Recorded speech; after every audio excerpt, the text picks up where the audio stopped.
Good morning सबैजना सन्चै हुनुहुन्छ होला फेरि पनि स्वागत छ तपाईहरुलाई मेरो भिडियोमा अनि आज चाहिँ इन्भाइरोमेन्ट डे रहेको छ त्यसको साथसाथैमा हामी चाहिँ जाँदैछौँ गणेशपुर पार्क गोर्खा मोडल कलेजदेखि हाम्रो एसके सर हुनुहुन्छ तपाईले के भन्न चाहनुहुन्छ विश्व वातावरण दिवस चाहिँ रुख रोप्न जाँदैछौँ कहाँ जाँदैछौँ रुख रोप्न कुन ठाउँमा के पार्क भन्छ गणेशपुर पार्कमा जाँदैछौँ त्यहाँ गएर म सबै देखाउनेछु हाम्रो प्लान चाहिँ यहाँ रहेको छ बस प्लिज मालिक बस बहुत हो गया आज तो इस बात का फैसला कर ही प्लिज अङ्कल गुड मर्निङ यहाँ चाहिँ प्लान रहेको छ हाम्रो सेट मेरो क्लासका ओनर विद्यार्थी सोसल क्लबको क्याप्टेन हुनुहुन्छ हाम्रो भावना खड्काजी के भन्न चाहन्छ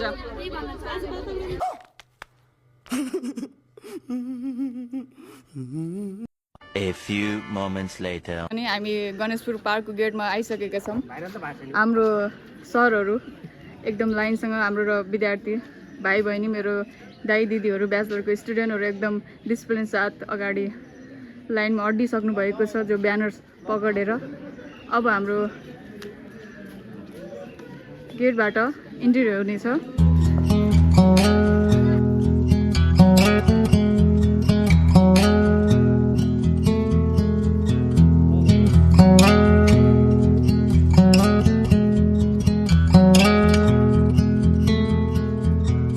If we tried it, we can make it. But don't we ever just take some chances and stop your thinking and start your living. Get your shoes on, we're going dancing. यो बहिनी यो दिपेको बहिनी अब चाहिँ म vlog continue गरिदिन्छु होला हैन अब चाहिँ मेरो नेक्स्ट पार्ट चाहिँ देवराज दाइसँग रमाइलो गर्नुपर्छ फुकार प्याम्पलेट देखाउ न रुख रोपौँ के हो त्यो मैले पढ्न जान्दिनँ गाइस जोगाउँ अच्छा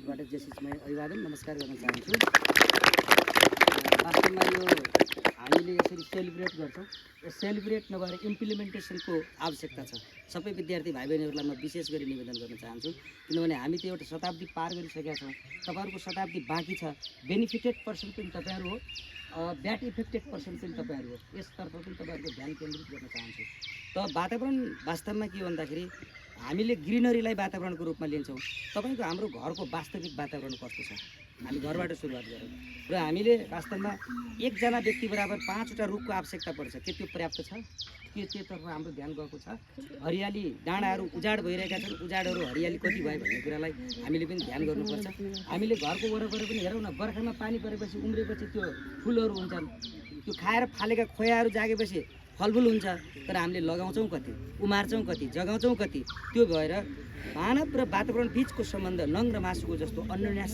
छ हामी वातावरणभन्दा बाहिर हामी जानै सक्दैनौँ वातावरण बिग्रियो भने हाम्रो कुनै पनि प्रकारको विकास सम्भव छैन त्यसले गर्दाखेरि वातावरण र मानिसको बिचको सम्बन्ध अत्यन्त गहिरो प्रभावकारी र अटुट छ त्यसैले तपाईँहरू पढेर पनि आइसक्नु भएको छ 12को सोसलमा 11 र 12को सोसलमा पनि टेक्स्ट बुकमै यो पनि नेपाल सरकारले राख्न बाध्य भएको छ यसतर्फ म यहाँ उपस्थित हुनुभएका उमेरले पाका भएका सर म्याडमहरू भन्दा पनि विद्यार्थी भाइ बहिनीहरूलाई सादरतापूर्वक निवेदन गर्न चाहन्छु इन्भाइरोमेन्ट हाम्रो हामी यही इन्भाइरोमेन्टभित्र छौँ र इन्भाइरोमेन्टलाई प्रोटेक्ट गर्ने खालको जिम्मेवारी अनेक प्रकारको हाम्रो भन्ने भावनाबाट ओतप्रोत भएर यहाँहरू अग्रसर भएर अगाडि लाग्नुहुनेछ भन्ने शुभेच्छा एवं अनुरोध गर्दै मेरो मन्तव्य अन्त्य गर्छु धन्यवाद जय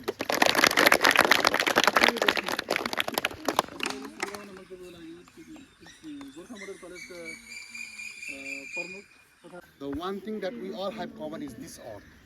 अरू सबैको हाम्रो फरक फरक चिज हुन सक्छ तर साझा भनेको यो अर्थ हो रे त्यसलाई एउटा आधार मानेर यो वर्षको एउटा थीम छ वर्ल्ड इन्भाइरोमेन्ट डेको थीम यो वर्ष क्रिएट भएको छ inspired by nature for climate and for our future. हाम्रो यो वातावरण र हाम्रो भविष्यको लागि यो प्रकृतिबाट हामी इन्स्पायर हुनु जरुरत छ भन्ने कुरा छ।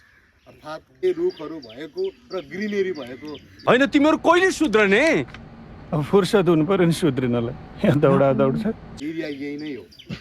यहाँ किन हामीको लागि हामी नेचरबाट इन्स्पायर भएर हामी क्लाइमेटको लागि जो हाम्रो क्लाइमेट अहिले टेम्परेचर अहिले एभ्री 0.05 डिग्री सेल्सियसले एभ्री इयर यो इन्क्रिजिङ हुने स्थितिमा छ।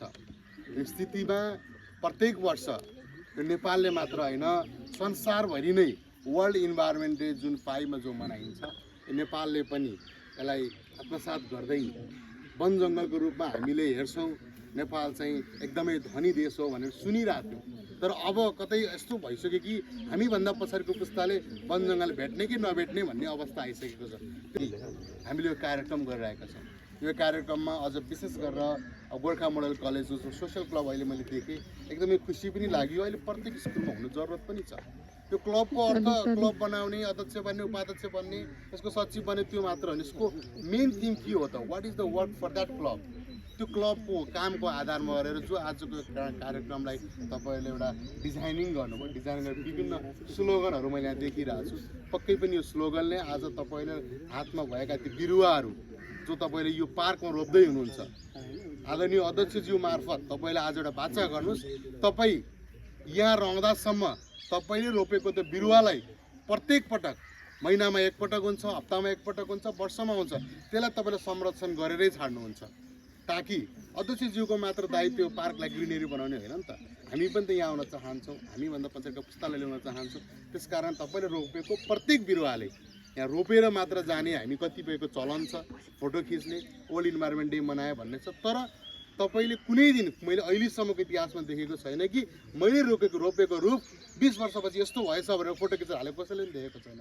मलाई आशा छ अबको पछाडिको जेनेरेसनमा तपाईँले 1 वर्षपछि 2 वर्षपछि प्रत्येक जुन 5 मा आएर तपाईँले मैले यो 4 साल रोपेको रुख यत्रो भएछ भनेर तपाईँले फेसबुकमा त्यो पोस्ट गर्नुहोस्।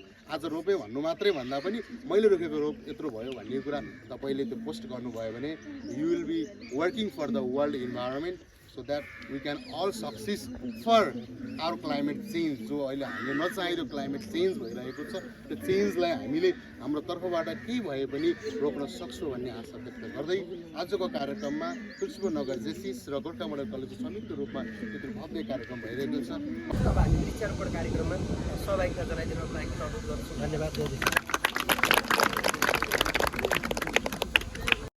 मेरो दुई शब्द यहाँ अन्त्य गर्न चाहन्छु। धन्यवाद।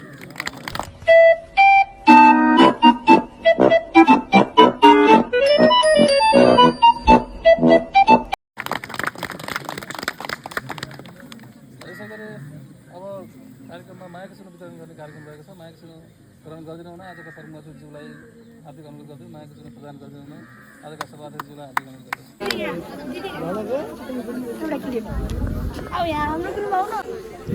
मेरो बहिनीहरू रेडी भइसकेका छन् कोदलो सोदलो पकरेर। कोदालो बिन्दु के छ? ठिक छ? नगर जेसिस बाटिका यहाँ चाहिँ शालिग रहेको छ, भानुभक्त आचार्यको शालिग रहेको छ। हाम्रो डिआई सरले वृक्षारोपणको लागि खाडल खन्दै हुनुहुन्छ।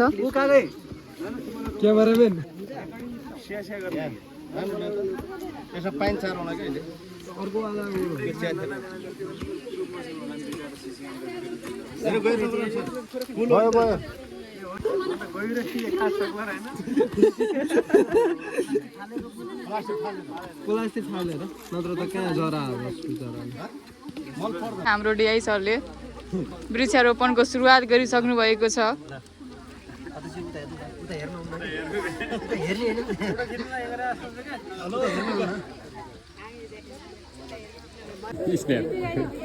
मेरो हातमा एउटा फुल पाएको छु। म त्यसै गरी एउटा प्लान्ट लभर पनि हो। यता लगौँ कि यता लगौँ भन्ने कन्फ्युज भएको छु। मलाई यस्तै यस्तै फुलको आवश्यक पनि थियो।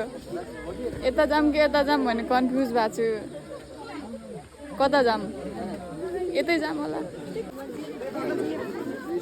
ल हाम्रो चाहिँ यहाँ बिरुवा रोपिरहेको छन् हाम्रो पसेरको बहिनीहरूले। के भन्छ नि यसलाई